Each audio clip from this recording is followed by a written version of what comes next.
Hello friends, welcome to study tricks. दोस्तों, इस lecture series में हम डिस्कस कर रहे हैं कंप्यूटर के मोस्ट इंपॉर्टेंट क्वेश्चन, जिसमें हम यूथ कंपटीशन टाइम्स की बुक को सॉल्व कर रहे हैं। तो आप कोई भी ऐसे एग्जाम की तैयारी कर रहे हैं जिसमें कंप्यूटर जीके से क्वेश्चन पूछे जाते हैं, तो ये वीडियो सीरीज आपके लिए बहुत ज़्यादा हेल्प करेगी। इसका हम पार्ट नंबर 4 डिस्कस करेंगे। तो चलिए स्टार्ट करते हैं आज का वीडियो। तो हमारा पहला क्वेश्चन दिया गया है, यूनिक्स ऑपरेटिंग सिस्टम किसका ट्रेडमार्क है। दोस्तों, यूनिक ऑपरेटिंग सिस्टम एक कंप्यूटर परिचालक तंत्र है। ये मूल रूप से 1969 में बेल प्रयोगशाला में विकसित किया गया था। तो ये किसका है? बेल लेबोरेटरीज का। ऑप्शन नंबर हमारा बी करेक्ट हो जाएगा। नेक्स्ट क्वेश्चन देखते हैं, निम्नलिखित में से कौन सा एक वर्ड प्रोसेसर का उदाहरण नहीं है। दोस्तों, निम्न में से कौन सा एक वर्ड प्रोसेसर का उदाहरण नहीं है? Microsoft Excel. ऑप्शन नंबर हमारा डी करेक्ट हो जाएगा। फ्रेंड्स, इसकी मदद से हम एक डॉक्यूमेंट को हाथ से बनाने की अपेक्षा शीघ्र बना सकते हैं, इसमें बदलाव कर सकते हैं, उसे प्रिंट कर सकते हैं। तो इसमें ऑप्शन नंबर डी करेक्ट हो जाएगा। अगला क्वेश्चन है हमारा, कंप्यूटर में योमेसाइट, Mavericks, Mountain Lion, Snow Leopard, लेओपाई, टाइगर फिंगर, जगुआर, प्यूमा और चीता किससे संदर्भित करते हैं। दोस्तों, ये सब किससे संदर्भित करते हैं?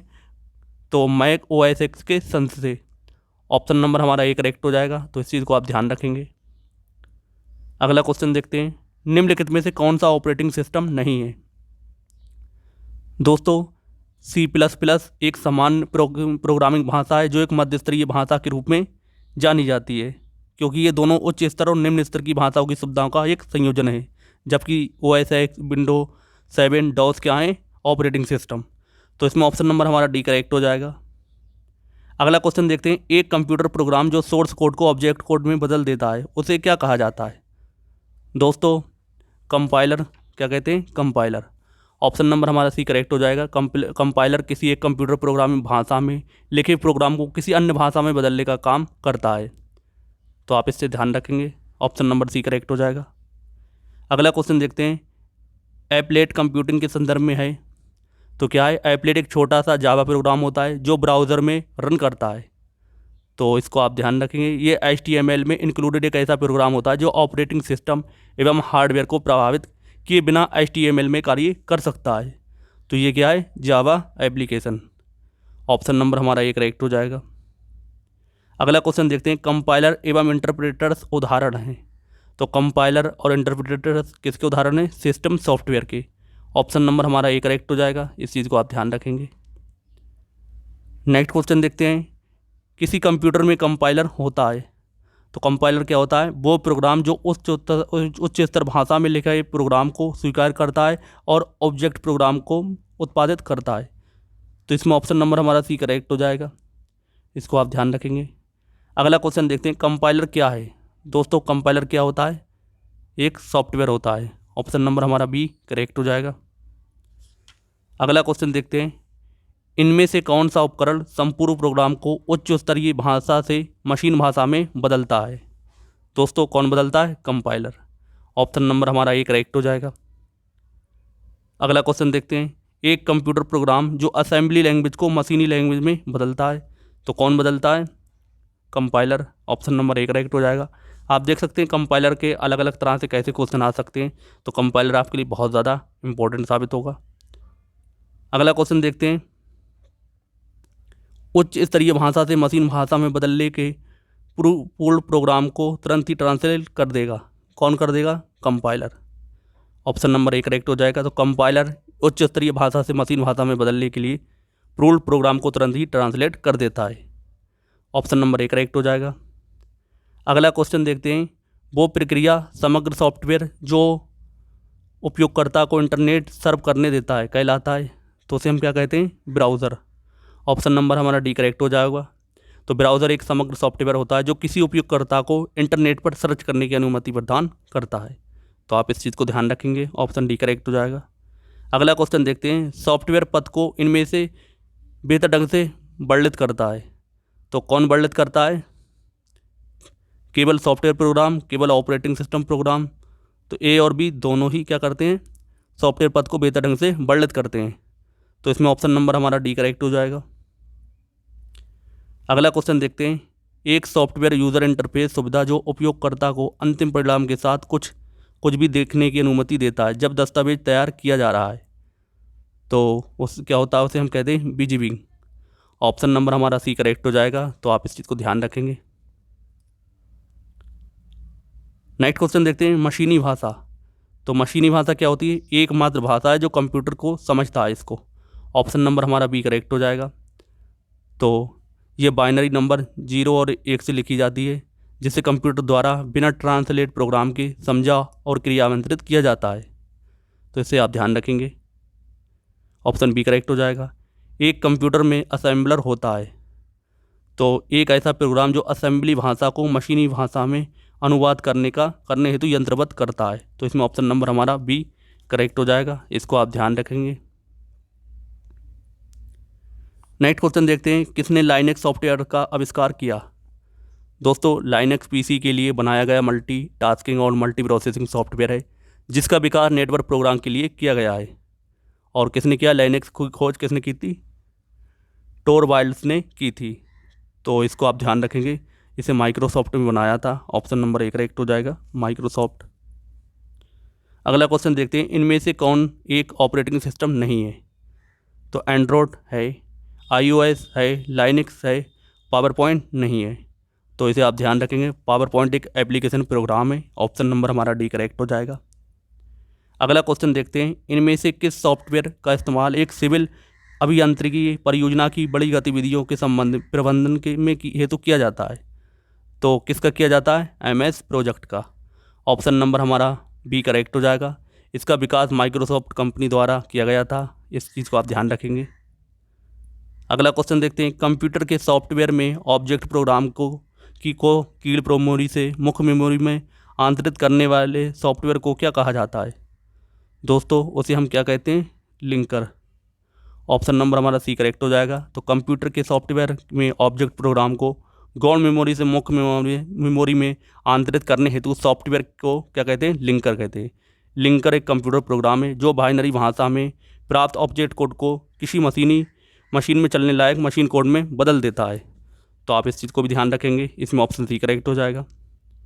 अगला क्वेश्चन देखते हैं, इनमें से कौन सा DRMS सॉफ्टवेयर नहीं है? तो इसमें से कौन सा? दोस्तों, यहाँ डी भी होना चाहिए, DBMS सॉफ्टवेयर। तो यानी डेटाबेस मैनेजमेंट सिस्टम क्या होता है? डेटाबेस मैनेजमेंट सिस्टम होता है, मैनेजमेंट सिस्टम। तो इनमें से कौन सा डेटाबेस मैनेजमेंट सिस्टम नहीं है? तो कौन सा नहीं है? कोबोल। ऑप्शन नंबर हमारा सी करेक्ट हो जाएगा। ये क्या है? प्रोग्रामिंग भाषा है। क्या है? Programming language. तो ऑप्शन सी करेक्ट हो जाएगा। अगला क्वेश्चन है, शब्द ऑपरेटिंग सिस्टम का अर्थ है। तो ऑपरेटिंग सिस्टम का अर्थ क्या होता है? प्रोग्रामों का एक सेट जो कंप्यूटर के कार्य को नियंत्रण करता है। तो ऑप्शन नंबर इसमें हमारा ए करेक्ट हो जाएगा। अगला क्वेश्चन देखते हैं, इनमें से कौन सा ऑपरेटिंग सिस्टम नहीं है? तो इनमें से कौन सा ऑपरेटिंग सिस्टम नहीं है? ऑरकल। ऑप्शन नंबर हमारा बी करेक्ट हो जाएगा। ऑरकल क्या है? एक डेटाबेस सॉफ्टवेयर का संबंध पारक डेटाबेस प्रबंधन प्रणाली है। ऑप्शन नंबर हमारा बी इसमें करेक्ट है। नेक्स्ट हमारा वॉकी टॉकी किस संचार चैनल का एक उदाहरण है? तो किसका? ये हाफ डुप्लेक्स का। ऑप्शन नंबर हमारा इसमें सी करेक्ट हो जाएगा। अगला क्वेश्चन देखते हैं, अपने कर्मचारियों द्वारा अन्य उपयोग के लिए संगठन द्वारा उपयोग किए गए एक निजी नेटवर्क होता है। तो क्या होता है? इंट्रानेट। क्या होता है? इंट्रानेट। इंटरनेट नहीं, इंट्रानेट। ऑप्शन नंबर हमारा बी करेक्ट हो जाएगा। वो नेटवर्क जिसका प्रयोग किसी बिल्डिंग में एलियन कंप्यूटरों को एक दूसरे से कनेक्ट करने के लिए किया जाता है, उसे हम क्या कहते हैं? इंट्रानेट। ऑप्शन बी करेक्ट है इसमें। अगला क्वेश्चन देखते हैं, किस नेटवर्क टोपोलॉजी को कार्य करने की हब की आवश्यकता होती है? तो किसकी होती है? स्टार। ऑप्शन नंबर हमारा सी करेक्ट हो जाएगा। तो स्टार टोपोलॉजी के अंतर्गत कंप्यूटर के साथ जुड़ी सभी चीज़ें केवल एक ही केंद्रीय व्यवस्था से जुड़ी होती हैं, जिसे हब कहते हैं।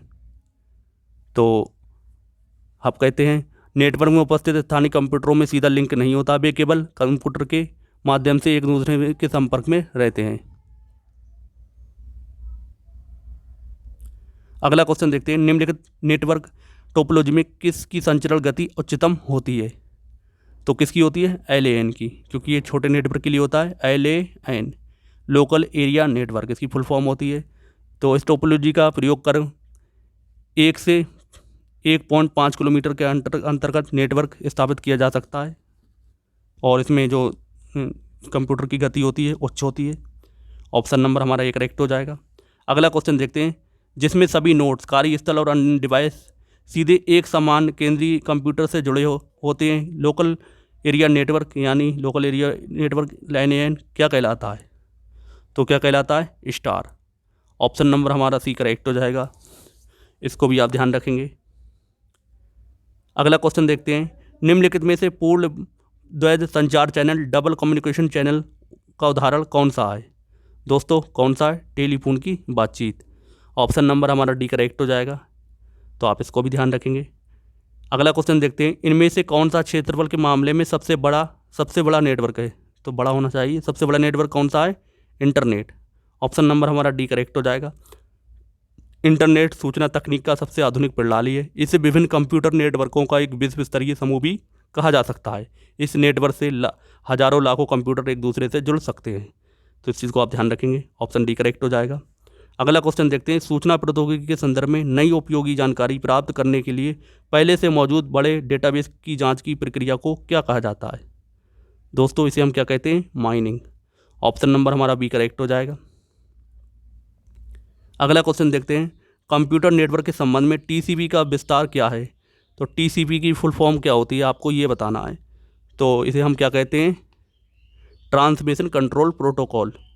ऑप्शन नंबर हमारा इसमें ए करेक्ट हो जाएगा। ये नियमों का एक समूह है जो इंटरनेट कैसे कार्य करता है ये निर्णय करता है। ये दो कंप्यूटरों के बीच सूचना स्थानांतरण और संचार को संभव बनाता है, तो इसके बारे में आप ये पॉइंट भी ध्यान रखेंगे। अगला क्वेश्चन देखते हैं, कंप्यूटर शब्दावली में URL का विस्तार क्या है? तो क्या होता है? इजी क्वेश्चन है, uniform resource locator. Option number इसमें हमारा डी करेक्ट हो जाएगा। दोस्तों ये आमतौर पर वेब पते के रूप में भी जाना जाता है, तो इस चीज़ को भी आप ध्यान रखेंगे। अगला क्वेश्चन देखते हैं, डाटा रूपांतरण के साथ क्या सही नहीं है? तो डाटा रूपांतरण के साथ क्या सही नहीं है आपको बताना है। तो एक संस्करण से दूसरे संस्करण में अनुवाद करना, तो ये इसके लिए क्या है? गलत है। बाकी इसके लिए सारे पॉइंट सही हैं, तो इसमें ऑप्शन नंबर ए करेक्ट हो जाएगा। अगला क्वेश्चन है, इंटरनेट पर ऑफसाइट केंद्रों में सुरक्षित डाटा को एक्सेस करना कहलाता है। तो इसको हम क्या कहते हैं दोस्तों? Cloud computing. ऑप्शन नंबर हमारा बी करेक्ट हो जाएगा। तो इंटरनेट पर ऑफसाइट केंद्रों में सुरक्षित डेटा को एक्सेस करना क्लाउड कंप्यूटिंग कहलाता है। क्लाउड कंप्यूटिंग एक ऐसी तकनीक है जिसमें कंप्यूटिंग, डाटा एक्सेस से लेकर डाटा स्टोर तक सारा काम नेटवर्क पर भी हो जाता है, तो इसमें ऑप्शन बी करेक्ट है। अगला क्वेश्चन देखते हैं, एसिमेट्रिक डिजिटल सब्सक्राइबर यानी इसे हम शॉर्ट में कहते हैं ADSL तकनीक है। तो ये कैसी तकनीक है आपको ध्यान रखना है? एक वायर डेटा संचार। ऑप्शन नंबर हमारा बी करेक्ट हो जाएगा। ये उच्च बैंडविड्थ के साथ पारंपरिक वायर्ड मॉडेम की तुलना में उच्च गति संचार संभव बनाती है। इसके बारे में आपको ये पॉइंट ध्यान रखना है। ऑप्शन बी करेक्ट हो जाएगा। अगला क्वेश्चन है, कंप्यूटर के संदर्भ में LAN क्या तात्पर्य है?